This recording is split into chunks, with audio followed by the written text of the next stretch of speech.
Welcome to Lunch with the Lord. I'm Pastor Mark. We're in Ruth chapter 4, starting at verse 16 this lesson. But before we begin, Jeremiah 15:16, thy words were found, and I did eat them, and thy word was unto me the joy and the rejoicing of my heart. Now, as we saw last lesson in verse 15, it says, and he shall be unto thee restorer of thy life and a nourisher of thine old age, for thy daughter-in-law, which loves thee, which is better to thee than 7 sons, has borne him. And Naomi took the child and laid it in her bosom and became nurse unto it. Now, it's seen in this verse 16, it seems that the child is more Naomi's than it is Ruth. But that's kind of the way they saw things back then. When you were raising up a child, when you were doing the kinsman's redeemer's part, that child was more towards the father that had died rather than the father that actually bore him. All right. So it's given to Naomi. She took the child, she laid it in her bosom, and she was nurse unto this child. And now verse 17, and the women, her neighbors, gave it a name, saying, there is a son born to Naomi. And they called his name Obed. He is the father of Jesse, the father of David. Now, it says here, a son is born unto Naomi. And just like the handmaids of Leah and Rachel, their children were considered belonging to Leah and Rachel. So even though Leah and Rachel, their handmaids, you don't even, unless you read Genesis, you don't even know what their names are. And the children that the handmaid bore unto Jacob belonged to either Rachel or to Leah. And here also, this baby is more Naomi's child than it is Ruth's child. All right. And so they said they named him Obed.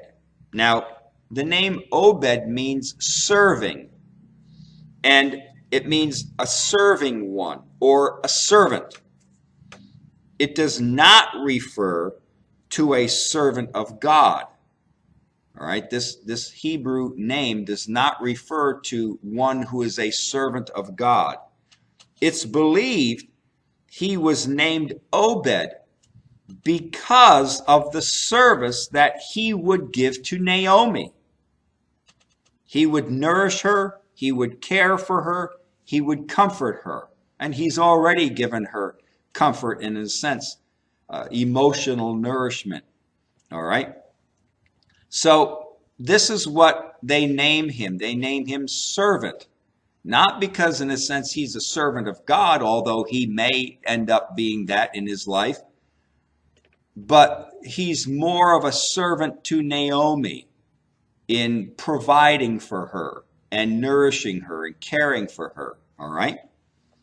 Now, and it says he is the father of Jesse, the father of David. Now, in a nutshell, this last part of verse 17 gives the main reason why this book of Ruth was written. It was written to give the detail of events that bring about the line of David or the line of Jesus Christ. This book could also be called, if you wanted to rename this book, it could also be called The Birth of Obed, David's grandfather. All right? So, again, as we see this book of Ruth, it is a book of history, but it's more a book of the genealogy of David, which leads to the genealogy of Jesus Christ. All right. So Now we come to verse 18. It says, now these are the generations of Pharez. Pharez begat Hezron. Hezron begat Ram. Ram begat Amminadab. Amminadab begat Nahshon. And Nahshon begat Salmon. Salmon begat Boaz. Boaz begat Obed. Obed begat Jesse. And Jesse begat David. Now, concerning the genealogy that's mentioned in these verses, there are a few points that are worth looking at. You just read it and you say, oh, that's nice. You know, it's just, it gives the lineage of David, right? Excuse me. That's true. But there's more to it than that. Let's go over some of these points. Number one, there are 10 names mentioned in this line. The first 5 names are connected with Israel's time in Egypt. The last 5 names extend from the Exodus out of Egypt to the death of David. All right? So the first 5 names are the names of people who were in Egypt during the captivity. All right? During captivity, but during their time in Egypt. The last 5 names deals with the time that they left Egypt until David's death. Number 2, this lineage starts with Pharez because he is the beginning of the family tree which leads to Elimelech and Boaz. Number 3, the list of this genealogy spans approximately 906 years. 430 years in Egypt, which is from Pharez to Nahshon, all right? From Pharez to Nahshon is approximately 430 years. And then 476 years from the Exodus to David's death. Therefore, it is more probable that there were whole generations in this 906 years that were not even mentioned.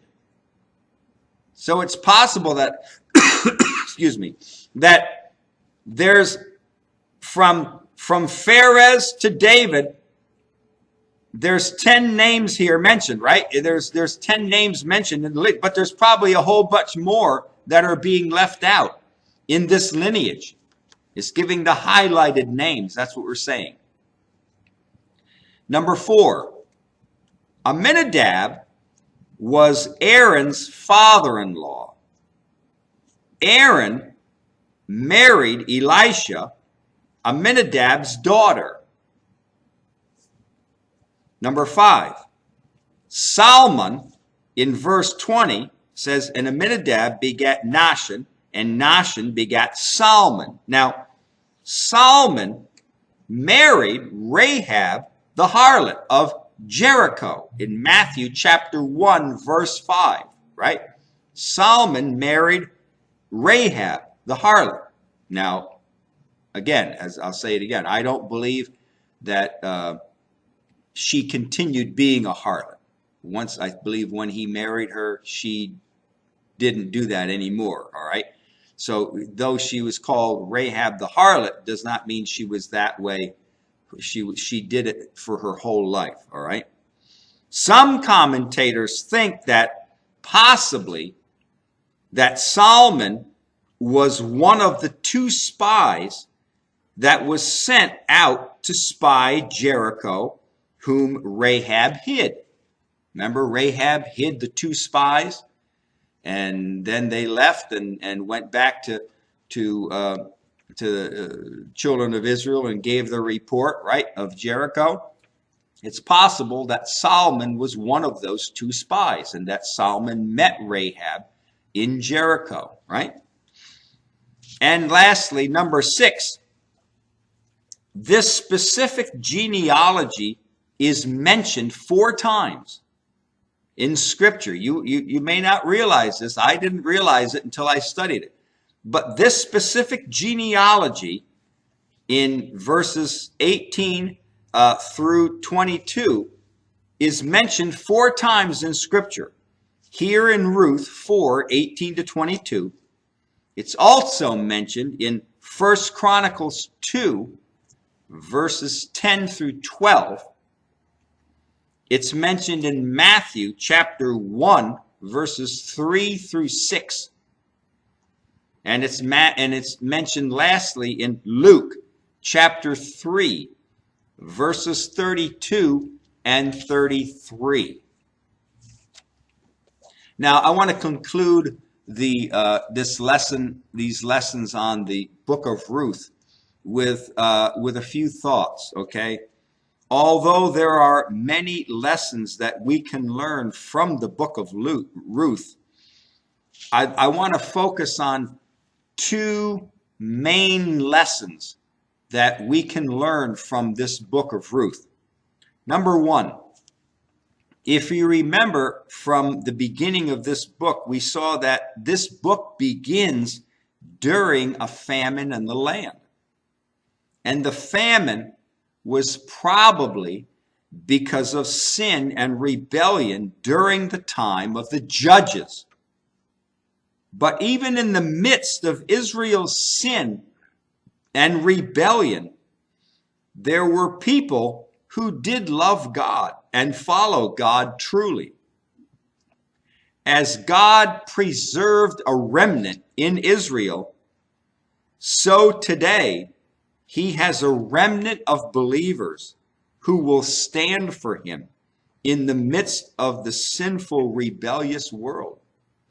So the first lesson we can glean from this book of Ruth is that this book of Ruth takes place in the midst of in a sense, a rebellious nation of Israel that loves God, and then they serve idols, and then God gives them over to their enemies, and they cry out to God and he delivers them, and they come back to God, and then they get familiar with God again, and they turn their hearts to idols again, and God brings a famine in the land, or God brings another nation to come in and take them over, and over and over.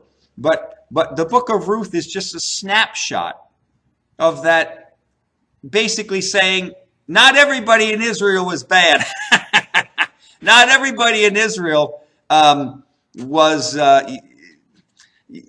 rebellious towards God or turned their hearts to idols, like many of them did, all right, and caused God to bring judgment on the nation of Israel. And the second point is this, that although we may think that events take place in our life at sometimes by happen chance, yet we must conclude that God is in control of what? Every detail. God is in control of every detail.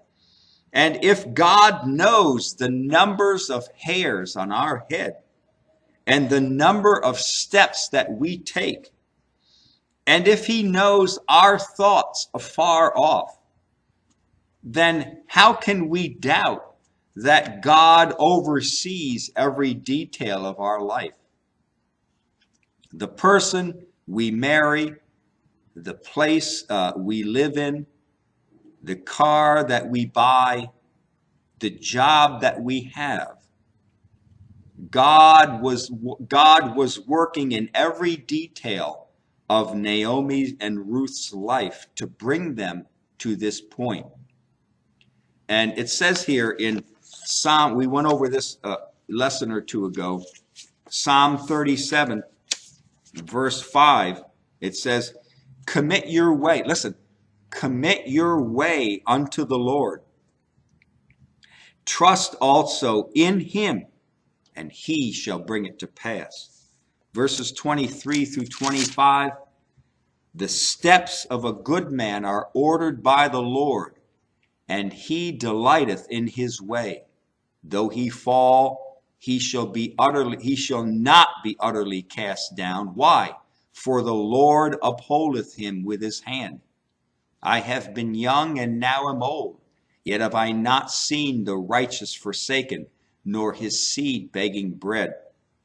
Right? And then Proverbs 3, 5 through 8. Trust in the Lord with all thine heart, and lean not unto thine own understanding. In all thy ways acknowledge him, and he shall direct thy paths. Be not wise in thine own eyes.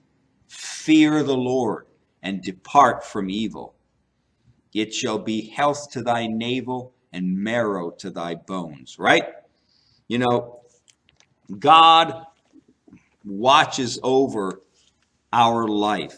As a Christian, we have to understand that as God directed Ruth to Boaz's field, right?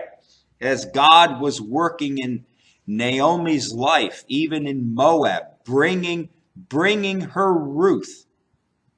God brought Ruth to Naomi, a tremendous blessing that Naomi never knew of until later on in her life. Tremendous blessing.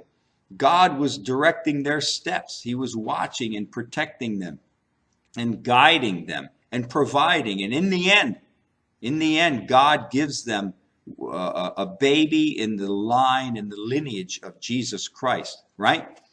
And so also, God is interested in every detail of our life. You may say, well, I don't think he really cares about the kind of car I buy, if it's red or orange or blue or pink, or I don't care. Maybe not the color, but God guides us in the places that we go, the home that we buy, the car we buy, right? The person you marry, and the things that you do.